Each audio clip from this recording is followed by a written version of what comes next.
era nuestro enorme oso pardo. De pronto Boris se puso tímido. Si uno tiene que ser un oso, dijo en su mente, no está nada mal ser un oso pardo, ser enorme, peludo y tenebroso. ¿Ustedes creen que el oso va a ser amigos con todos?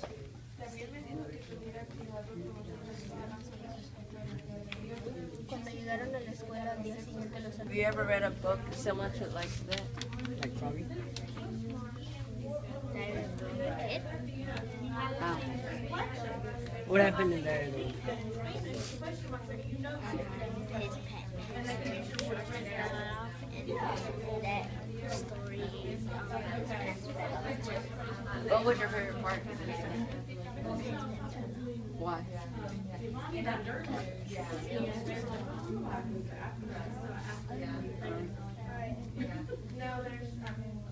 If you could ask the author a question, what would you ask?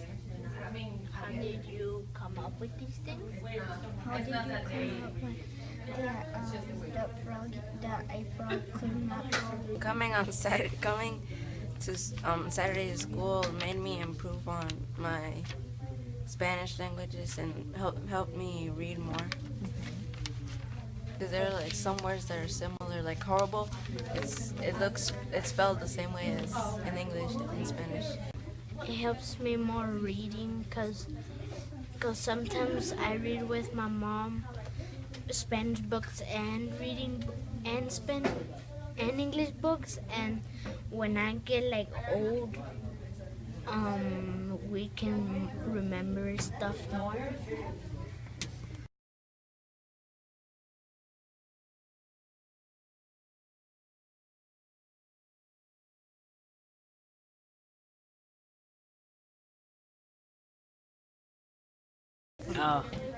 Coming to Saturday school helped me change the way I speak Spanish, the way I read it, and how much I speak more at home. And yeah, that's about it. Nosotros, we like being in the school because we get to teach a lot of young kids, and it gives them a bright future from where they can speak more like Spanish when they grow up, and they can be bilingual, and it could help them later in their life and stuff. And like it's a really good practice for us to read in Spanish and practice in Spanish for us too. And it gives them a better education. Do you think that is how they feel, or like their opinion? It kind of helps you what they think and like how they feel about it. About the book that we're Yeah. reading? Okay, very good. I think one of the biggest things I've seen has been confidence. I've seen a lot of my kids who are usually a little bit more quiet and reserved in class who are really blossoming when it's a small group. And there's some skills that have been really, really hard for them, like summarizing is a really hard skill for a lot of my kids. And that is something that just in the 3 weeks that we've done it the same way every time. And I can see a difference just in those 3 weeks with them being able to do it more independently. Because the first week I was very much guiding them through the whole way, and now they're able to do it a lot more on their own. They're giving me more ideas as we go.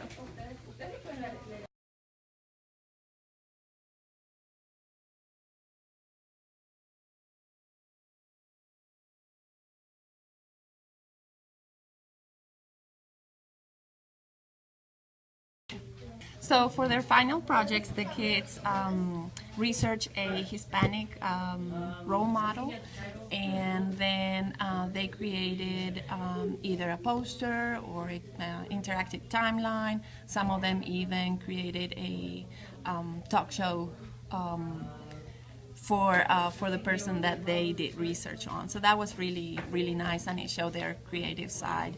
And it also was a nice way for them to see that there are people like them that did great things for their community and for our countries. Mm-hmm.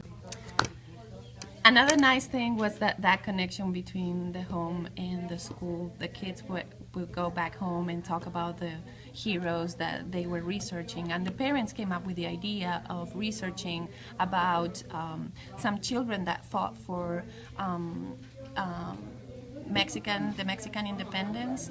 And so that was really nice, because even though we had no idea about them, we started doing research, and it was really, really good for them. They found out a lot of information, and they could see that, you know, even a 15-year-old boy, you know, it was really hard because they went to war, but they could see all those qualities of real heroes and real role models that did something not only for themselves but for their community and country.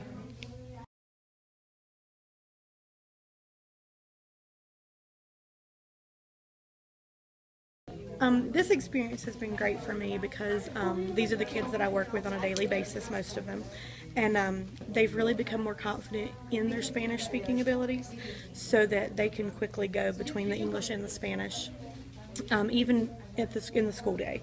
And they've become more comfortable talking to their teachers and knowing that there's someone else here that is okay with them speaking Spanish in the classroom, and they are more confident in speaking either in English or Spanish.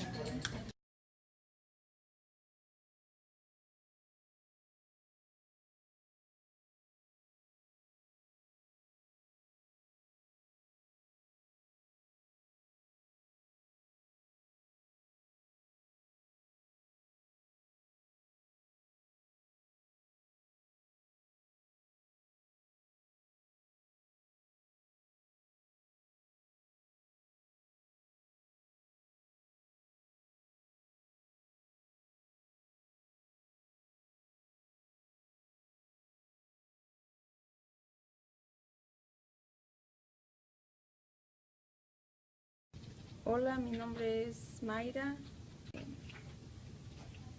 Estas clases que nos han dado me ha ayudado en la comunicación con mis hijos y en hacerles entender que es muy importante tanto su idioma de ellos como el mío en la vida social aquí, y me ha ayudado a tener más comunicación con ellos y saber que yo le puedo enseñar como él me puede enseñar a mí. Entonces, todo esto de alguna manera nos ha ayudado y quisiéramos que esto como que fuera más largo, más tiempo, porque empezamos como todo, empezamos y nos gusta y queremos seguir y seguir, pero no tenemos todas las herramientas, las armas para seguir aprendiendo. Aunque nuestros hijos nos ayuden, hay cosas que no sabemos cómo ayudarlos y ustedes aquí nos han enseñado y apoyado a que nosotras como madres podemos ayudar a nuestros hijos más de lo que nosotros pensamos, y eso nos ayuda como madres y a los niños. Hola, mi nombre es Erika León García. Yo quiero agradecerle a la Universidad de Greensboro que se tomó la molestia en dar este tipo de becas que son muy importantes, porque sobre todo nuestros hijos que son bilingües, es muy importante la gramática, el aprender correctamente el español, y eso le ha ayudado muchísimo, no nada más a mi hijo, sino a mis otros dos hijos, a mí, a su papá de él.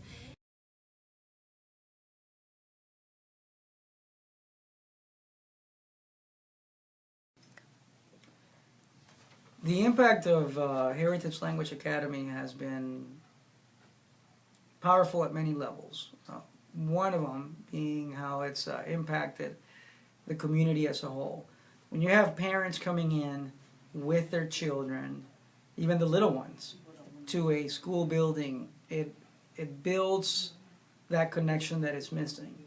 Students are actually happier as they come. So from an administrative standpoint, you're looking at how is something going to be sustained, and how something is going to be affecting the community. So Heritage Language Academy has done that. It's done that through the collaboration with teachers. It's done that through the leadership of Dubraska, and continuing something that she herself started as a teacher as well, along with other folks, and then continuing to build upon that. The fact that kids feel that their language is not a deficit, but that their language is an asset, has helped them also in not only building their self-esteem, but also their English language skills. What I saw during graduation was amazing, and I saw that collaboration between parents, school, outside agencies like UNCG, not necessarily an outside, but are the ones that continue to support the program. And so seeing that collaboration, that is a true essence of collaborative work.